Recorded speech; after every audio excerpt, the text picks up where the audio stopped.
Olá, muito boa noite para todo mundo. Com a boiada atravessando devagar a Barra do Rio, no frio da madrugada, a comitiva estradeira do Terra Viva DBO na TV deixou o retiro da ramada no primeiro suspiro do dia para chegar na Santa Luzia na hora das Ave-Marias.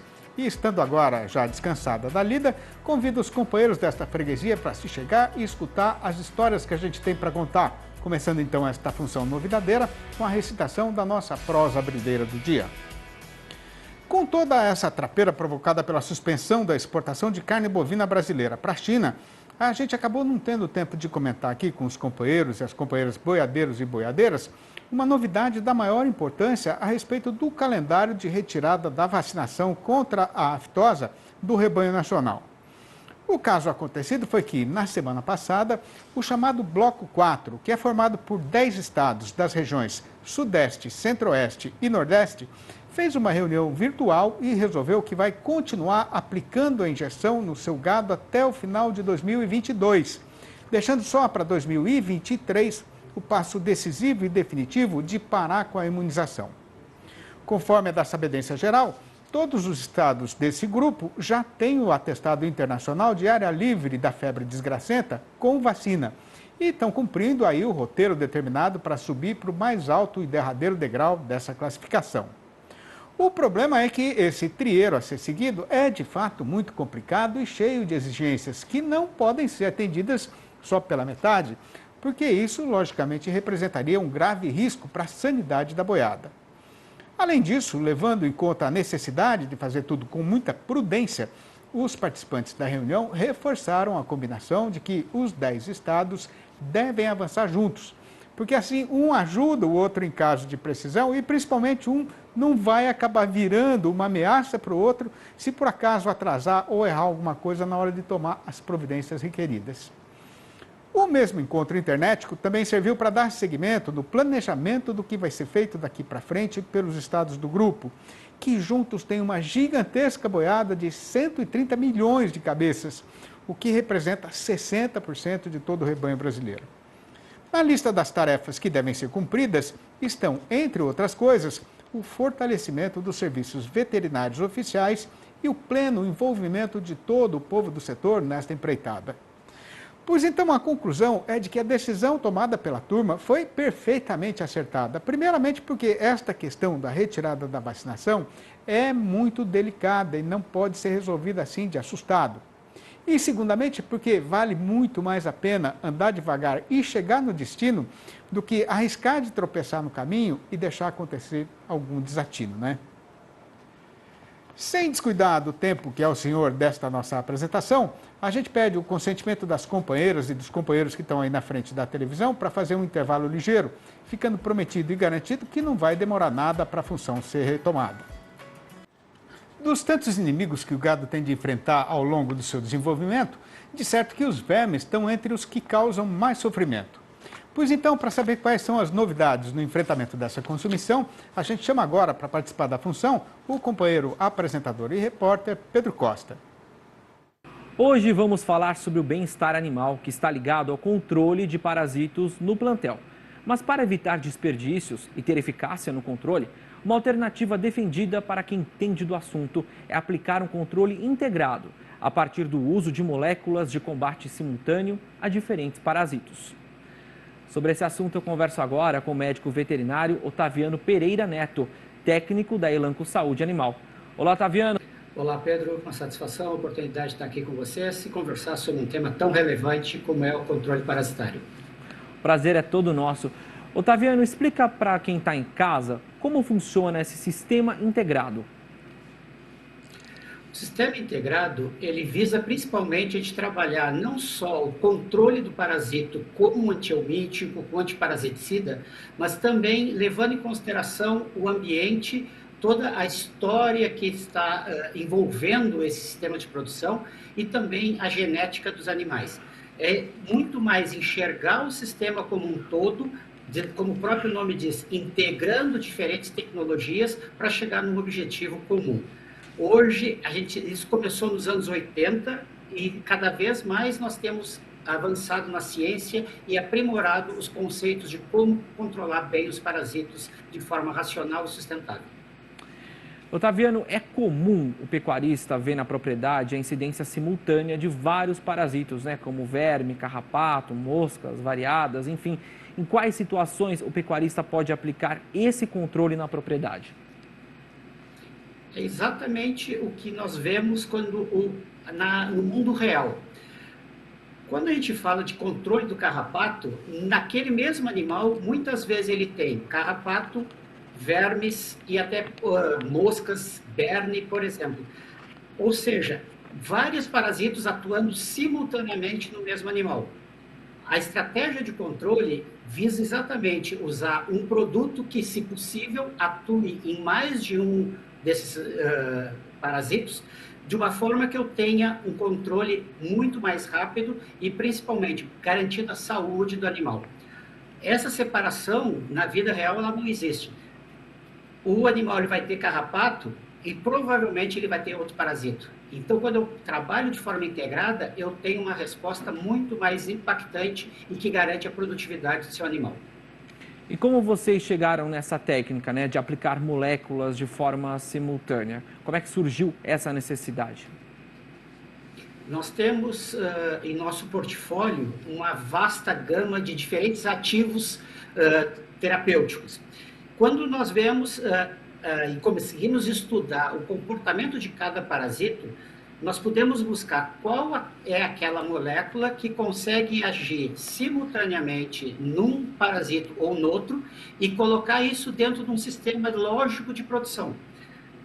Cada vez mais a ciência tem que pautar a tomada de decisão na produção, e essa é a nossa diretriz.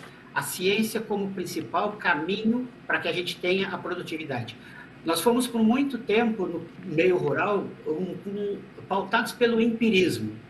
Era muita tradição, era muita forma de agir em cima do que os antepassados faziam. Hoje a tecnologia nos mostra que nós temos que buscar alternativas, e as alternativas estão colocadas no mercado, e nós temos que aproveitar elas e, acima de tudo, preservá-las para que não se extingam por o problema da resistência que nós vemos muitas vezes associado aos controles de parasitas. É verdade, né? O investimento na ciência é tudo. E como estão as pesquisas e o desenvolvimento de novas moléculas em relação ao combate de parasitos? A Elanco ela trabalha mundialmente com uma linha de pesquisa e desenvolvimento de novas moléculas que para sempre se garantir na vanguarda desse mercado cada vez mais demandatório de novas alternativas. Os produtores, eles nos sinalizam o que eles precisam e nós buscamos, junto aos nossos laboratórios de pesquisa ou de laboratórios de pesquisa parceiros, aquelas moléculas, aqueles produtos que venham ao encontro dessas demandas. Hoje, a produtividade, ela precisa ter sustentabilidade, bem-estar animal e, acima de tudo, segurança alimentar para os consumidores, seja do leite, seja da carne, ou seja, mesmo no caso de animais de companhia, nós temos que preservar o bem-estar dos nossos animais. Essa é a nossa diretriz, a ciência sendo o nosso alicerce para o desenvolvimento de novas tecnologias.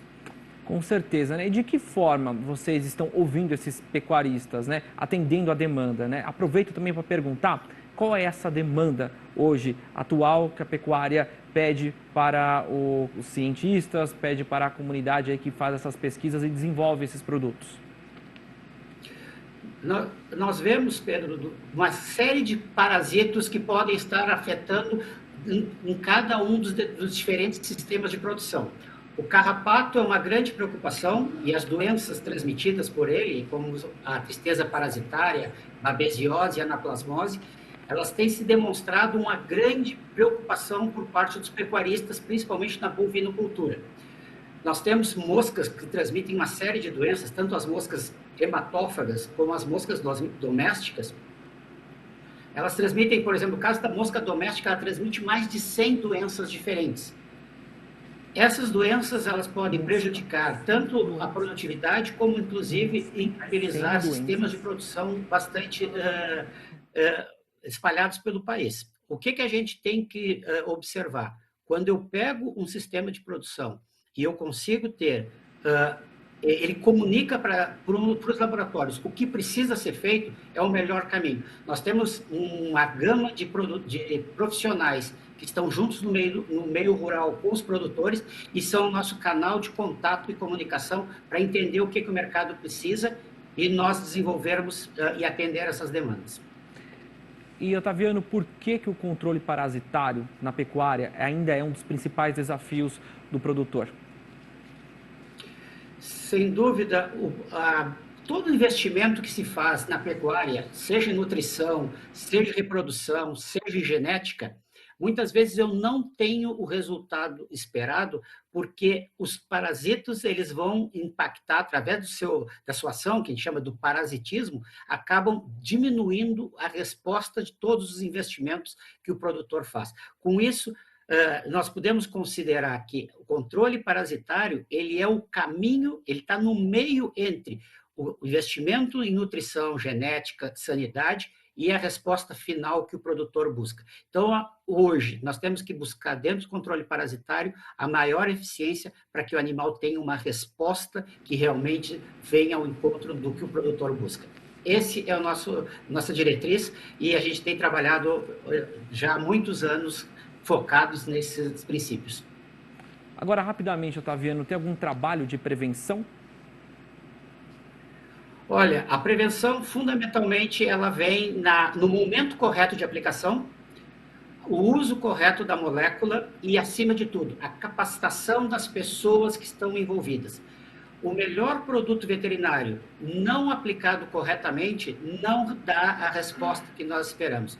Por isso, nós trabalhamos não só no mercado veterinário, mas na capacitação dos produtores, trabalhadores rurais, para que eles possam utilizar as nossas soluções da melhor forma possível. Assim, nós temos o melhor produto da melhor forma aplicada, com o melhor resultado possível. É assim que nós buscamos e isso tem sido a nossa grande satisfação, não só no mercado local, como internacionalmente.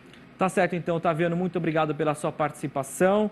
Tenho certeza que o pessoal de casa tirou todas as dúvidas acerca aí do controle parasitário. Até a próxima. Muito obrigado, até uma próxima. E eu vou ficando por aqui. É com você, Sidney. Obrigado, Pedro. E a gente faz agora mais um rápido intervalo e volta em seguida. E nesta sexta-feira, a partir das 8h35 da noite, o Terra Viva transmite o leilão Giro Leiteiro Seleção Genética Cancan. Veja a seguir, esperando notícias da China, que continua com a porteira fechada para a carne bovina brasileira, a nossa Praça Boiadeira começou o mês largada na descida da ribanceira, mas agora está caindo numa toada mais compassada. O Terra Viva DBL na TV volta já. Aguarde. A gente gostaria que fosse diferente, mas o que tem para ser contado é que, depois de uma semana em que o fazendeiro apanhou mais do que massa de pão sovado no mercado, nesta sexta-feira, que foi de uma só vez a jornada fechadeira da semana e a abrideira do mês, a nossa Praça Boiadeira continuou largada e despinguelada na descida da ribanceira. Mas, para servir de leve consolação e ligeiro alívio da consumição geral por causa da situação atual, pelo menos a cotação agora está caindo numa toada mais compassada. A parte principal da explicação para o caso que está sendo passado é que, como já é da sabedência de todo mundo, a ausência do comprador chinês, que é o maior freguês no estrangeiro dos frigoríficos brasileiros exportadores de carne bovina, está sendo motivo de grande padecimento para toda a cadeia produtiva do setor. Com a câmara fria lotada de mercadoria, a ordem na indústria é deixar a programação encurtar, porque não adianta mandar abater se depois não vai ter ninguém para comprar, nem lugar para guardar, né? A consequência lógica dessa desconjuminação é que, sendo menor a necessidade de gado terminado do seu patrão, o comprador está no trecho com o facão derriçador de preço na mão, agora mais afiado ainda, golpeando a cotação sem dó nem piedade. Para completar essa combinação derrubadeira, a oferta de boiada engordada no confinamento registrou um substancioso crescimento nos últimos dias, porque com o fortíssimo aumento no custo de produção, não dá nem para pensar em segurar os animais por mais tempo com esse preço absurdo da ração. Com tudo isso ajudando a empurrar o carretão na descida do Estradão, repare então a amiga pecuarista no que foi acontecido aqui na Praça Paulista, que serve de exemplo e resumo da situação geral do mercado nacional. Pois em setembro, o boi gordo caiu nada menos do que R$ 17,00, sendo que só nesta semana que acaba de ser vencida, o tombo foi de R$ 9,00. Contando desde o dia 1º, então, a vaca teve um forte corte de R$ 14,50, enquanto a novilha para abate ficou R$ 14 mais barata. Pegando agora para destrinchar o balanço do dia da Scott Consultoria, aqui em São Paulo, tanto em Barretos quanto em Araçatuba, o preço do macho ficou parado no valor de R$ 288,50, a prazo e livre do Fundo Rural. Mas, por outro lado, foram registradas mudanças nas cotações em 12 das 32 regiões pesquisadas no Brasil inteiro, e todas foram no rumo de morro abaixo. No noroeste do Paraná, o boi voltou para R$ 292,50 e a vaca para R$ 279. Em Belo Horizonte, a capital das Minas Gerais, o macho foi rebaixado para R$ 289,50. No Triângulo Mineiro, o boi piorou para R$ 287,50. No oeste da Bahia, o macho recuou para R$ 285,50 e a fêmea para R$ 278. No sul baiano, o preço novo do boi é R$ 288,50. No oeste do Maranhão, o frigorífico paga pelo macho no máximo R$ 286,50. No sudoeste de Mato Grosso, o boi desandou para R$ 279 e a vaca para R$ 270 redondos. No norte mato-grossense, o fazendeiro já está entregando o macho por R$ 277. Nas Alagoas, o boi está por R$ 292,50. No norte do Tocantins, o macho se largou para R$ 280,50. No sul do estado, o boi afundou para R$ 279. E no Rio de Janeiro, a maior oferta pelo macho agora é R$ 293,50. E com a licença dos companheiros e das companheiras, hoje eu vou arrematar a função de um jeito diferente, contando uma história ligeira que me deixou profundamente contente. O caso foi que o Luiz Clemente, que é produtor rural no município de Estiva, nas Minas Gerais, e até já escreveu um livro também, fez aniversário de 70 anos agora no dia 29 de setembro, e a família comemorou com bolo. Mas o Luiz e as filhas dele resolveram mandar fazer também uns bolinhos menores, decorados como se fossem livros, para homenagear os 3 poetas preferidos dele. E aí, para minha imensa alegria, um dos bolinhos reproduzia a capa do meu primeiro livro, o Versinhos de Caipira. E os outros 2 homenageados eram ninguém menos do que Castro Alves e Casimiro de Abreu. E foi assim que euzinho mesmo, este caipira aqui lá de Assis, fiquei ali entre estes 2 gigantes da literatura brasileira de todos os tempos. É muita honra para um caboclo só, né? Muito obrigado, Luiz. Muito obrigado mesmo e parabéns pelo seu aniversário. Bom, um abraço para todo mundo, um ótimo final de semana e até segunda.